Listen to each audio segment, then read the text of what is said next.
En marge de sa grande convention fin mai, l'association Epitanime organise également des événements diurnes ou nocturnes ponctuels tout au long de l'année. Si l'entrée y est gratuite et les activités nombreuses, c'est grâce à l'implication de plusieurs associations, toutes bénévoles.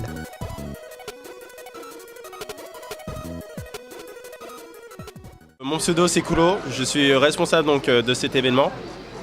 Et en fait moi je m'occupe de la partie recrutement donc, des associations invitées. Au niveau activité par exemple ici donc, nous sommes dans la salle jeux vidéo. Donc il y en a une autre aussi qui est environ de l'autre côté qui représente la salle donc, qui concerne les jeux vidéo musicaux justement. Il y a aussi, on a aussi un amphithéâtre où des vidéos sont projetées, des films, du karaoké aussi surtout. Donc au sous-sol, il y aura aussi un concert donc ce soir à 8h. Il y a aussi d'autres activités sur scène. Donc dans la cour, il y a plein d'activités en plein air. Les gens aussi se retrouvent, s'attendent entre eux. On a aussi des associations donc, qui présentent des jeux de plateau, du type par exemple Ikatsu, qui eux présentent leur jeu fait maison Battle Royale. KGN lui vient présenter tout ce qui est drama. Ah oui, sans oublier aussi la DS Point qui, comme son nom l'indique, c'est un point de rendez-vous pour les joueurs de Nintendo DS.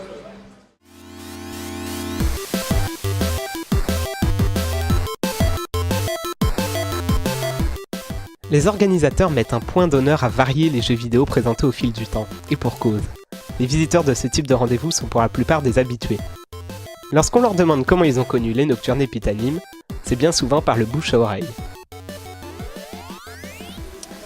C'est Kendo, on s'est croisés sur un Chan IRC, l'histoire d'amour. Non, tu fais chier. À Punch Out sur NES. J'en découvre toujours que des nouveautés comme des vieilleries en fait, des petits oldies. Les Mario Bros c'est une référence. Ou même je fais aussi sur les vieux jeux NES quoi. Essentiellement c'est sur NES. Ouais, je vais faire un petit peu de Guitar Hero ou de DDR, mais quand je suis seul parce que sinon ça fout un peu la honte quoi. Je crois que ça a commencé, c'était au tout 2001. On m'a dit de venir, c'était pour aller voir un jeu sur Dreamcast. À l'époque c'était Sonic Adventure 2, il y avait quelqu'un qui avait la version presse. Donc ça permettait de le voir une semaine avant. Et puis on y a joué quasiment toute la nuit quoi. Puis après c'est comme ça que j'ai connu l'Epitanime. Et ensuite en me renseignant j'ai vu qu'il y avait des soirées de temps en temps et puis il y avait la convention en mai quoi. Ouais, j'avais joué en flash là sur le site où je sais plus comment il s'appelle là, celui où il y a plein de jeux flash. Et puis ensuite j'avais joué sur Xbox. Des fois il y a des jeux, on trouve des fois des jeux que je connaissais pas du tout.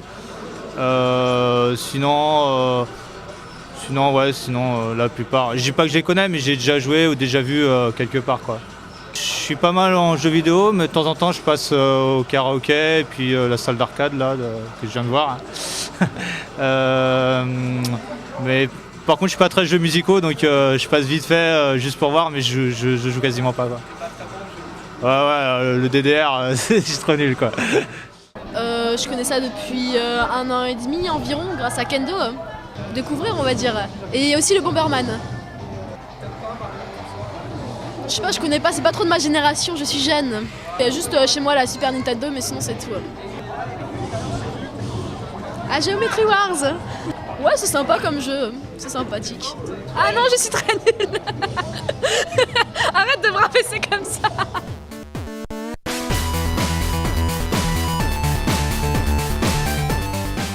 Outre les activités phares comme le Bomberman à 10, les bornes DDR ou encore le karaoké, chaque nocturne propose de se restaurer.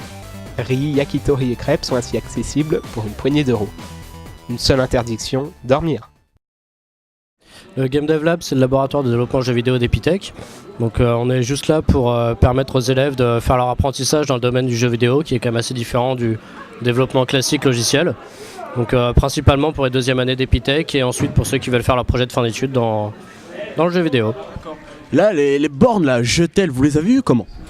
C'est notre argent. C'est les membres du lab qui ont mis chacun un peu pour acheter 1 ou 2 bornes. Les jeux, pareil, achetés sur eBay ou par le biais de collectionneurs. Oh, c'est énorme, vous avez toute une collection. On en a pas mal, il y en a encore qui sont en bas, mais on n'a pas pu tous les ramener, ça manque de place. Mais ouais, non, c'est vraiment, c'est une passion, c'est les premiers jeux vidéo, donc ça fait des bons souvenirs pour tout le monde. Vous avez du monde qui passe. Vous pensez des fois à les virer, les trop gros squatters? Pour le moment, ça va. Les bons joueurs sont là, donc il n'y a pas de souci. Le crédit, là, combien? Là, gratos. Voilà. Merci. Bah là je suis visiteur en fait, non je suis staff à la fois Epitanim et Playback. J'anime les jeux musicaux, il y a quoi?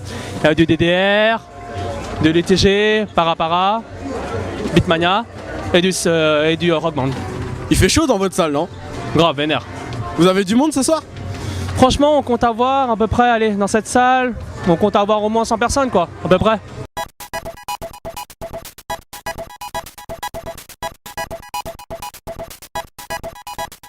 On est dans la salle Jeux musicaux encore une fois. Qu'est-ce que vous faites ici? Ici ou ici? Qu'est-ce que vous faites ici? On vient voir les jeux DDR. On vient danser comme des dingues devant une télé. DDR, oui, Parapara, je suis pas fan, mais ça va. Guitar Hero, ça commence à passer. Sinon, SingStar, pour ceux qui savent pas chanter, faut qu'ils évitent. On va dire que c'est varié. DDR, Guitar Hero, Parapapa, etc. C'est varié. Vous êtes satisfait? Ouais, très satisfait, ouais. J'ai très chaud. Bah moi je squatte sur le stand de DX Popen hein, parce que moi, en fait quand on m'a dit qu'il y aurait du Popen j'ai un petit peu joui dans mon coin. Donc tu vas squatter que le Popen? Le Popen et puis le 2DX parce qu'il est en alternance en fait donc obligé de jouer aux deux. On sait que t'as un bon niveau. Est-ce qu'il y a du bon niveau dans la salle? Joker, je vais être méchant alors et dire que bon il y a quand même pas beaucoup de niveaux mais bon c'est pas un jeu qui est très répandu donc c'est compréhensible hein.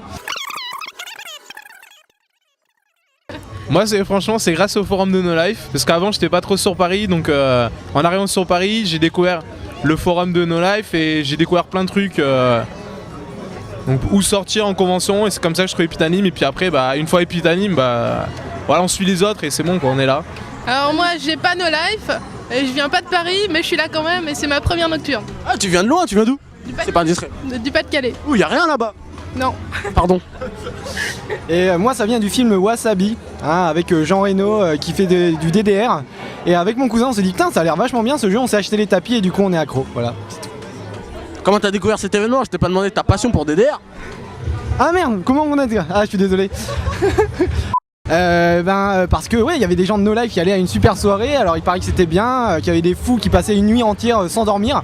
Alors je me suis dit c'est bon c'est pour moi. Moi je trouve que c'est vachement bien quand même parce qu'il y a du pop and music etc. D'habitude il y a que du DDR ou des trucs comme ça et là il y a un peu plus de jeux exotiques, voilà c'est bien. C'est cool parce qu'il y a de tout mais bon on peut pas tout tester parce qu'il y a plein de monde. Mais il fait un peu trop chaud par contre. Ouais ça sent bien le geek quand même hein. Et oui, car on se retrouve volontiers entre geeks aux événements Epitanim. Rendez-vous propice au délire Made in Japan aux loufoqueries les plus diverses.